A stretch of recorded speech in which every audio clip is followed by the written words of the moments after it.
সংগ্রামী বন্ধুগণ, আজকের আলোচনাটা হবে ধর্ম নিয়ে মব সন্ত্রাস সৃষ্টি করাটা হলো পারমাণবিক বোমার চাইতেও ভয়ঙ্কর। এই যে ধর্মের নামে যে মব সৃষ্টি করা, মব সন্ত্রাস করা বা গণপিটুনি দেওয়া, এটাকে জায়েজ করার জন্য আবার অনেকে নাম দিছিল মব জাস্টিস। এখন আবার ওই জাস্টিস নামটা উল্টো হয়ে গেছে, কারণ এটার ভয়াবহতার কারণে এখন এটা হয়ে গেছে মব সন্ত্রাস। আচ্ছা, তাহলে পারমাণবিক বোমার চাইতেও এই মব সন্ত্রাস ভয়াবহ কীভাবে, আমি আপনাদেরকে বিস্তারিত বলতেছি, কিছু তথ্য প্রমাণ দিই। তাড়াতাড়ি যোগ দেন, যে যেখানে আছেন লাইভে যোগ দেন বন্ধুরা, তাহলে আর কয়েকজন যোগ দিলে পারি কথা বলতে শুরু করি। আচ্ছা, এখন রিসেন্টলি ঘটনাটা দিয়ে শুরু করি।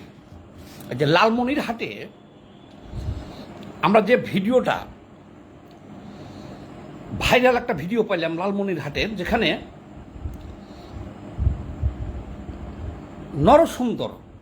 নরসুন্দর অর্থ হলো বাংলায় বলি নাপিত সেলুন, পিতা এবং পুত্র দুজনে তারা একটা সেলুনের ব্যবসা করে খায়। আচ্ছা, তারপরে হঠাৎ করে কি হলো, ওখানে আমরা যেটা দেখলাম যে অনেকগুলো মানুষ একত্রে হয়ে, তার মধ্যে দাড়ি টুপিওয়ালা মানুষ হুজুরি বেশি, যারা ধর্ম রক্ষার দায়িত্বে আছে তারাই বেশি, বেধম প্রহার করতেছে তাদেরকে, পিতা পুত্রকে মাইরে রক্তাক্ত করে তাকে দিয়ে দেওয়া হলো পুলিশে, নিয়ে যাওয়া হলো থানায়। এখন মজার ব্যাপার হলো কি, থানার দায়িত্ব হলো আইন প্রয়োগ করা, তাই না, মব সন্ত্রাসকে রুখা। যখন থানায় গেল তখন ওসি বলতেছে যে এটি যেহেতু আমাদের রাসূলকে অবমাননা করছে, আমার হৃদয়ে আগুন লেগে গেছে, কারণ আমি মুসলমান। আর আমি তাদেরকে এমন মামলা দিব যে তারা যাবজ্জীবন না হলে ফাঁসি হয়ে যাবে। হয়েছে নি কারবার। আর দেখ, এটা এখানেই থাক। তারপরে আমরা কি জানলাম, তারপরে জানতে পারলাম যে ওনার স্ত্রীর বক্তব্য হলো যে 10 টাকা চুল কাটতে যে 10 টাকা কম দিতে চাইছিল সে একজন যুবক। তো যেহেতু আমি একটা ভিডিও করছি এটার উপরে, কাজে এটা নিয়ে বলবো না, আরও অনেক গুরুত্বপূর্ণ আলোচনা আছে। যে 10 টাকা কম দিতে চাইছিল, উনি নাই তর্ক বিতর্ক হয়েছে। এই 3 দিন আগে, ওই 3 দিন ধরে সে এলাকায় হুজুর মুজুর যা আছে সবাইকে নিয়ে একটা আলোচনা করে সম্মিলিতভাবে যে তাকে মব সৃষ্টি করে তাকে মারধর করে থানায় হ্যান্ড ওভার করছে। তো ভাগ্য ভালো সে বেঁচে গেছে, মবের হাতে মারা যায় নাই। তাইলে এখন আমরা জানতে পারলাম যে না, সে ধর্ম নিয়ে এগুলো বলে নাই, কিন্তু পারমাণবিক বোমার চাইতেও এটা ভয়ঙ্কর কেন আমি বলতেছি। দেখেন, ইরান তেল আবিব, ইসরায়েলকে বলছে যে আমরা তেল আবিবে কালকে বোমা ফেলবো, তোমার লোকজন, নিরীহ লোকজন সব সরাও। তারপর কাতারের মার্কিন সামরিক ঘাঁটিতে বলছে আমরা হামলা করব, ক্ষেপণাস্ত্র হামলা করব, আগের দিন বলে দিছে যে তোমরা সাবধান হও। আবার আমেরিকা তেহরান খালি করতে বলছে যে তোমরা রেডি হও, লোকজন সরাও, আমরা বম মারবো, মানে মানুষ মারতে চায় না কেউ। কিন্তু মবে ধরলে আপনি সতর্ক হওয়ার সুযোগ পাবেন না, আপনাকে কোনো নোটিশ দেওয়া হবে না। পারমাণবিক বোমাই মারুক আর ক্ষেপণাস্ত্রই মারুক আর বিমান হামলাই করুক, তারা সিগন্যাল দেয় আগে যে নিরীহ জনগণ সরে দাও। তারপরেও আবার সরকারিভাবে সাইরেন বাজানো হয় যখন দেখে যে এখন বম মারতে বিমান ঢুকে গেছে বা একটা ক্ষেপণাস্ত্র চলে আসছে, তখন সাইরেন বাজানো হয়, খুব জোরে সাইরেনটা বাজানো হয় যাতে জনগণ সতর্ক হইতে পারে। তো মবই যখন ধরবে আপনাকে, আপনি সতর্ক হওয়ার সুযোগ নাই আপনার। তাহলে মব হলো পারমাণবিক বোমার চাইতেও একটা ভয়ঙ্কর ব্যাপার। আমি আরও কতগুলো মবের কথা বলি আপনাদের শুনেন। বিগত কয়েক বছর আগে এইদিকেই এই লালমনিরহাটেই জুয়েল নামে একটা ছেলে মসজিদে গেছিল নামাজ পড়তে। তো নামাজ পড়ে সে ওই এলাকার ছেলে না, কিন্তু যেহেতু 5 ওয়াক্ত নামাজি, সে সাইকেল চালিয়ে যাইতেছিল, নামাজের সময় হয়েছে, সাইকেলটা রেখে মসজিদে ঢুকছে, নামাজ আদায় করছে। নামাজ আদায় করার পরে সে আবার চলে যাবে তাড়াহুড়া করে, কিন্তু গেটের ডাইন পাশে র্যাক আছে, র্যাকের কিছু পবিত্র কোরআন শরীফ রাখা ছিল সেখানে। তার হাঁটুতে লেগে কোরআন শরীফ পড়ে যায় ওখান থেকে। সে আবার দ্রুত ওখান থেকে কোরআন উঠাইয়া চুমো খাইয়া আবার জায়গা মতো রেখে দিয়ে সে যাইতে লাগছে। ইতিমধ্যে মাইকে ঘোষণা দিয়ে দেওয়া হলো যে নাস্তিক এসে কোরআন অবমাননা করছে, ওই যে ধর। এই ধর বলার সাথে সাথেই তাকে সমস্ত মুসল্লি এলাকার লোকজন আইসে ঘেরাও দিয়া তাকে পিটাইয়া হত্যা করিয়া চারিদিক থেকে কাঠ কেরোসিন নিয়ে আসে তার উপরে দিয়া আগুন ধরাই দেওয়া হলো। এই লালমনিরহাটে আগুন ধরাই দেওয়া হলো, আর চারিদিকে সব মানুষ দাঁড়ায় দাঁড়ায় দেখতেছে। আগুনের তেজ কমলে সেখানে আরো কেরোসিন দিতেছে। কি বিভৎস ব্যাপার! 1400 বছর আগে এরকম ঘটনা ঘটছে কিনা সেটাও আমরা জানি না। সেই বর্বর সমাজে আমরা বসবাস করতেছি। সেই জুয়েল হত্যার ঘটনাটা ভুলে গেছেন আপনারা? তারপরে জানতে পারলাম আসল ঘটনা। তারা তো তাকে এভাবে হত্যা করলো একদম ডাইরেক্ট। আহা, তারা কি মানুষ? এটা কিভাবে সম্ভব ভাই? কেউ যদি অপরাধ করে তাকে ধৈর্য তো থানায় দিয়ে দিতে পারে, আইনের হাতে সুপর্দ করতে পারে, 2-4 চর থাপ্পড় দিতে পারে, কিন্তু তাকে এইভাবে জ্যান্ত একটা মানুষকে আধামারা করে কাঠ আইনা আগুন ধরাইয়া চারিদিকে দাঁড়াইয়া দাঁড়াইয়া দেখতেছে, আর আগুন যদি মানে কমে যেতেছে তখন আরও কেরাসিন দিতেছে। লালমনিরহাটের ঘটনা, এটা বাংলাদেশের ঘটনা, এই তো মাত্র কয়েক বছর আগের ঘটনা। কি বিভৎস ব্যাপার! এই ধর্মের নামে এই মানুষ হত্যা এইভাবে। তাও সত্য কিছু থাকলে একটা কথা ছিল, পরে তো সব জানলামই যে না, ওই ছেলেটা 5 ওয়াক্ত নামাজি, আর এই কারণেই সে সাইকেল রেখে দেখতেছে এখন জামাত হইতেছে, নামাজে ঢুকছে সে। তো সবচেয়ে মারাত্মক ব্যাপারটা হলো এইখানেই যে এই যে মাইকে বলল যে এ কোরআন অবমাননা করছে, একজন লোকও কিন্তু তাকে আর জিজ্ঞেস করলো না। ময়মুরব্বী এলাকায় আসে না, বা যে কোনো বিবেকবান ব্যক্তি আইসা তো তাকে আগে জিজ্ঞেস করবে যে আচ্ছা আপনি কোরআন অবমাননা করলেন কেন, বা করেছেন কি না। এটা কিন্তু কেউ জিজ্ঞেস করে নাই। এই যে হুজুগ উঠাই দিল যে ধর্ম কোরআন অবমাননা করছে, আর কেউ কিন্তু তার আত্মপক্ষ সমর্থনের সুযোগ দেয় নাই, তাকে হত্যা। এই যে পিতা পুত্র, তারা এখন বলতেছে যে 10 টাকা নিয়ে বিরোধ, কিন্তু এই মবরা কিন্তু যখন গেছে তাকে কিন্তু কথা বলার সুযোগ দেওয়া হয় নাই। তাকে এমনভাবে অ্যাটাক করে চারিদিক থেকে মারধর করা শুরু করছে, তাকে রক্তাক্ত করে দিছে, কিন্তু ভাগ্যক্রমে বাইচে গেছে সে, এটা হলো বেশি। শুধু এই ঘটনা না, পুরো বাংলাদেশে এরকম ঘটনা অহরহ ঘটতেছে। আমি আজকেও একটা ভিডিও দেখেছি যে ধর্মকে অবমাননা করেছে। তো এই যে ধর্মকে অবমাননা করেছে, কিন্তু এই ঘটনাগুলা প্রায়গুলাই দেখতেছি যে ভুয়া শেষে, যে না এটা ধর্ম অবমাননা হয় নাই। কিন্তু যদি ধর্মের অবমাননা হয়ে থাকে কোথাও জেনুইনি, তাহলে তার বিচারটা কি এটা কি না? যে ধর্ম অবমাননার কথা শুনলেই মৌমাছির চাকের মতো চারিদিক থেকে যাইয়া তার দোকান বাড়ি ঘর ভাঙিয়া লুট করিয়া তাকে মাইরা অনেক জায়গাতেই চুল কাটিয়া, যাদের চুল কাটিয়া গলায় জুতার মালা দিয়ে দেয় তাদের ভাগ্য ভালো, তারা বেঁচে যায়, আর না হলে জুয়েলের মতো পরিণতি হবে।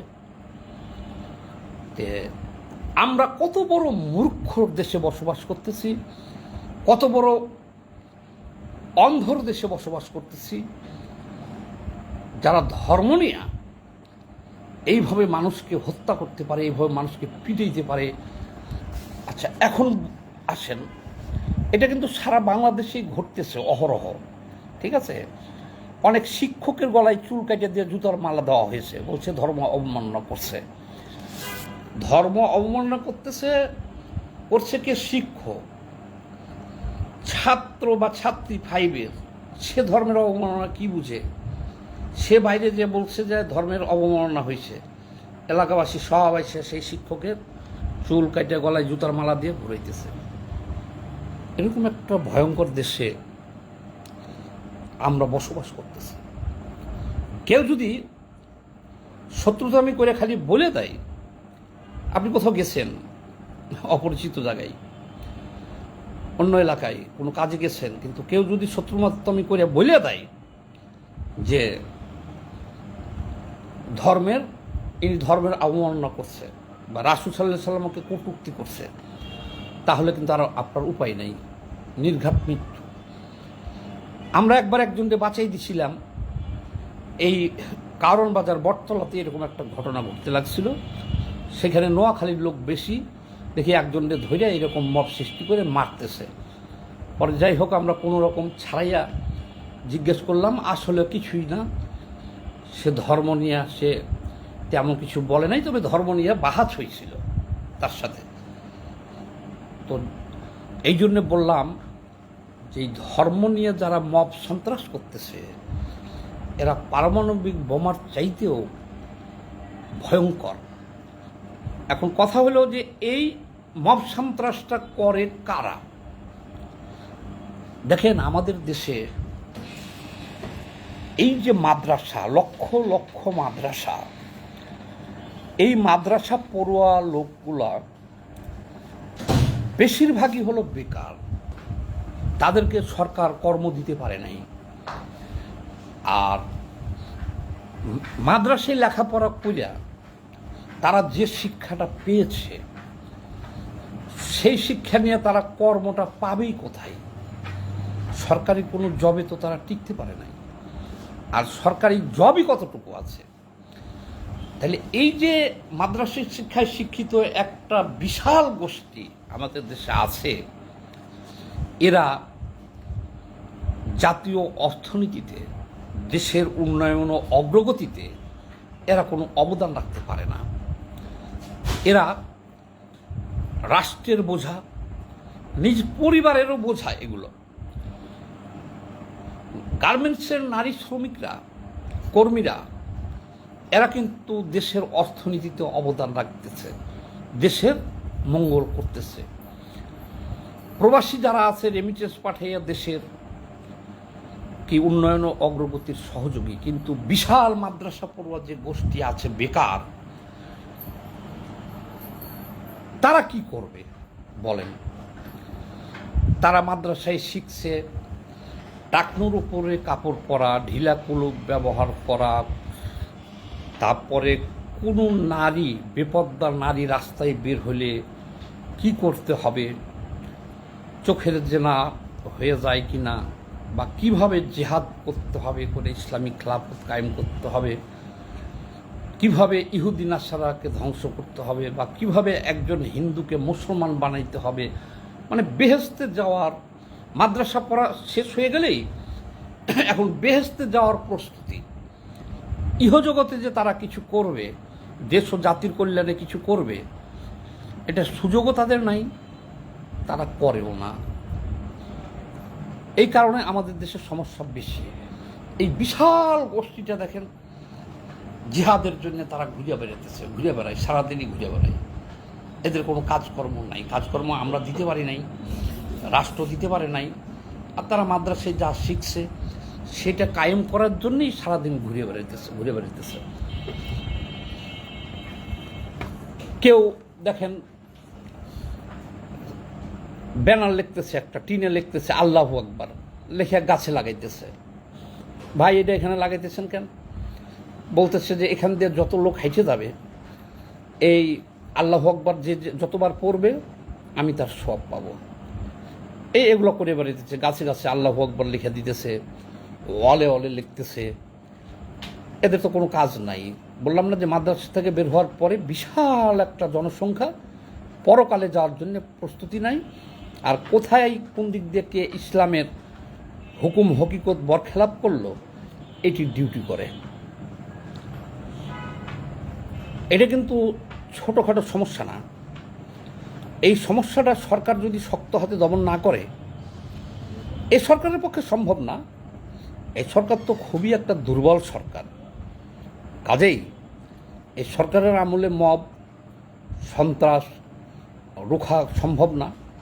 কিন্তু পরের সরকার আসলেই যে এই মব সন্ত্রাস যাইব এটাও আমরা মনে করি না। এই ধর্ম, এই যে ইসরায়েল ইরান যুদ্ধ হইল যে, এটাও কিন্তু এই ধর্ম নিয়েই। যদি ইসরায়েলে যে ৮০ লক্ষ ইহুদি আছে তারা যদি মুসলমান হইতো তাহলে কি ওখানে কোনো যুদ্ধ থাকতো? ফিলিস্তিনের মুসলমান আর ইহুদি এরা মিলেমিশে থাকতো না, ওখানে কোনো যুদ্ধ থাকতো না। কিন্তু দেখেন এই ইহুদি রাষ্ট্র আর এই মুসলমান, এই আল-আকসার নিয়ন্ত্রণ, জেরুজালেম পবিত্র ভূমি, মুসলমানরাও দাবি করতেছে এটা তাদের পবিত্র ভূমি, ইসরায়েল দাবি করতেছে এটাও তাদের পবিত্র ভূমি। বলতে পারেন ওখানে একটা ধর্মযুদ্ধ চলতেছে। এবং ওইখানে এই ধর্মযুদ্ধে হাজার হাজার লোক নিহত হয়েছে যদি বলি এটা ভুল হবে। লক্ষ লক্ষ মুসলমান নিহত হয়েছে। ওখানে 3টা যুদ্ধ হয়েছে। সেই 1950 সাল থেকে হত্যাকাণ্ড চলতেছে। ইসরায়েল হত্যাকাণ্ড চালাতেছে, 3টা যুদ্ধ হয়েছে, লাখ লাখ মানুষ মারা গেছে, ইহুদিও মারা গেছে, মুসলমানও মারা গেছে। সেটাও কিন্তু ধর্ম নিয়ে। ইসরায়েল ফিলিস্তিনের মূল সংকটটা আটকেই রয়েছে কিন্তু ধর্ম নিয়ে। ওরা হলো ইহুদি রাষ্ট্র ঘোষণা দিছে, আর ওরা হলো মুসলমান, ফিলিস্তিনের মুসলমান। তো যাই হোক, আমি সরকারের কাছে আহ্বান জানাবো যে বাংলাদেশে যে মব সন্ত্রাস হইতেছে ধর্মের নামে, আর বেশিরভাগই দেখেন যারা সংখ্যালঘু তাদের উপরে। অনেকগুলো টিচার দেখলাম, মাস্টার, ধর্ম অন্যার অভিযোগে চুল কাটিয়ে দেওয়া, গলায় জুতার মালা দেওয়া। আমার মনে রেখাপাত হয়েছে এই হিন্দু নরসুন্দর যে নাপিত পিতা পুত্র মিলে একটা সেলুন খুলে তারা সুন্দরভাবে সেটা ডাইল ভাত খেয়ে জীবনযাপন করতেছে। তাদের এই যে গোষ্ঠীটার কথা আমি বললাম যে মাদ্রাসা থেকে বের হইয়া বিশাল একটা গোষ্ঠী বেকার, তাদের কোনো কর্ম নাই, তাদের কোনো কর্ম নাই। আমরা দিতে পারি নাই, সরকার দিতে পারে নাই, রাষ্ট্র দিতে পারে নাই। তারা মাদ্রাসায় যেগুলো শিখছে এগুলোই কায়েম করে, আর বেহেশতে যাওয়ার জন্য প্রস্তুতি নাই। এরা জাতির জন্য বোঝা, পরিবারের জন্য বোঝা, সমাজের জন্য বোঝা। এই মব সৃষ্টি কিন্তু এই যে এরাই করতেছে সব। তো যাই হোক, এই মব আরও কাজ আছে ওদের ইসলামে, যেগুলো কাজ মানে বেহেশত যেভাবে তাড়াতাড়ি পাওয়া যায়, কোথায় কোন দিক দিয়ে কারে মুসলমান করা যাবে তার পিছনে লেগে থাকবে। কোনো হিন্দু মেয়েকে মুসলমান বানায় বিয়ে করতে পারলে বেহেশতে চলে যাবে। আর আমাদের এই তরুণ সমাজটাকে মোটামুটি বলতে পারেন ধ্বংসই করে দেওয়া হয়েছে, ধ্বংস। আপনারা আমরা 54টা মুসলিম রাষ্ট্র মিলা এক ইসরায়েলের সাথে পারি না কেন আমরা, বলেন তো? এই জিনিসটা কি কেউ খেয়াল করছেন? করেন নাই। ইসরায়েল বাংলাদেশ হলো ইসরায়েলের চাইতে 5, 3, 8, 9 গুণ বড় বাংলাদেশ ইসরায়েলের চাইতে। মাত্র 22,000 বর্গ কিলোমিটার, আর মাত্র 22,000 বর্গ কিলোমিটার। বাংলাদেশের হলো ইসরায়েলের চাইতে 9 গুণ বড় হলো বাংলাদেশ, আর জনসংখ্যা হলো ইসরায়েলের চাইতে 20 গুণ বেশি। আমরা ইসরায়েলের সাথে 1 ঘন্টা টিকতে পারবে বাংলাদেশ? আমরা পারবো? টিকতে পারবো? পারবো না। বাদ দেন আপনি বাংলাদেশের কথা। ইসরায়েলের চারিপাশ দিয়ে যে মুসলিম কান্ট্রিগুলো আছে সৌদি আরব, কাতার, ওমান, বাহরাইন, দুবাই, এই যতগুলো দেশ আছে, সিরিয়া, লেবানন, তারা 1967 সালে একবার যুদ্ধ করছে। কইরা এই সবগুলো দেশেরই একটা বিশাল অংশ ইসরায়েল দখল করে নিয়েছিল। আচ্ছা, কেন আমি বলি আপনাদেরকে, কেন ঘটনা হলো, ইসরায়েলের ছেলে এবং মেয়ে তাদের সবাইকে যথাসময়ে বিজ্ঞান ভিত্তিক স্কুলে ভর্তি করে দেওয়া হয়। সবাইকে মাদ্রাসায় দেয় না, তারা ভর্তি করে দেওয়া হয়।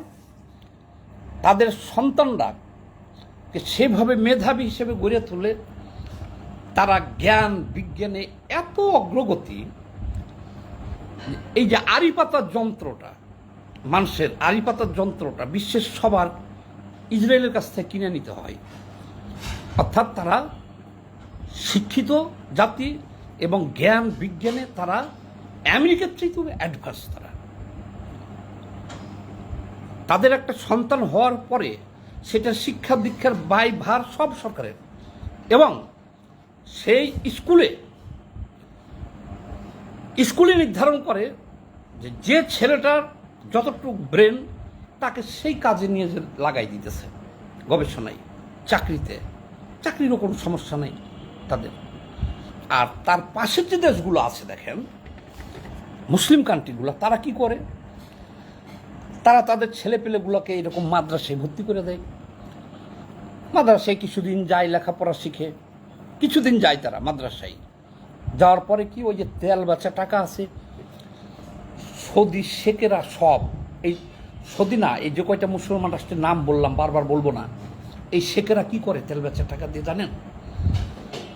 এই তেল বেচা টাকা দিয়ে তারা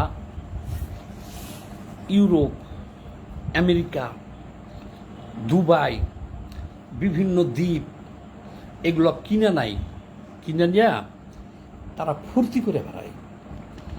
তারা শরাব পান করে আর মেয়ে না চায়।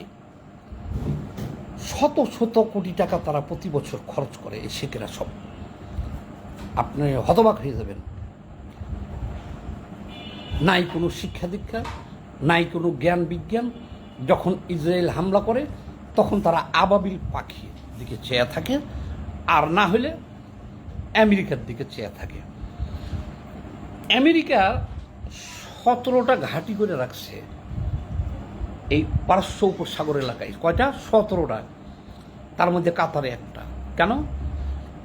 তারা তাদের দেশের নিরাপত্তার দায়িত্বও আমেরিকার উপর দিয়ে দিছে। সব দিয়া তারা শুধু মাল খায়।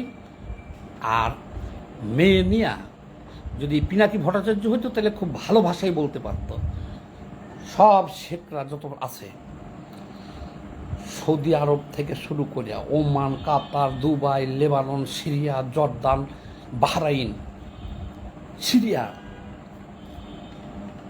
সবাই তেল বেচার টাকা দিয়ে মাগিবাজি করে বেড়ায় সব।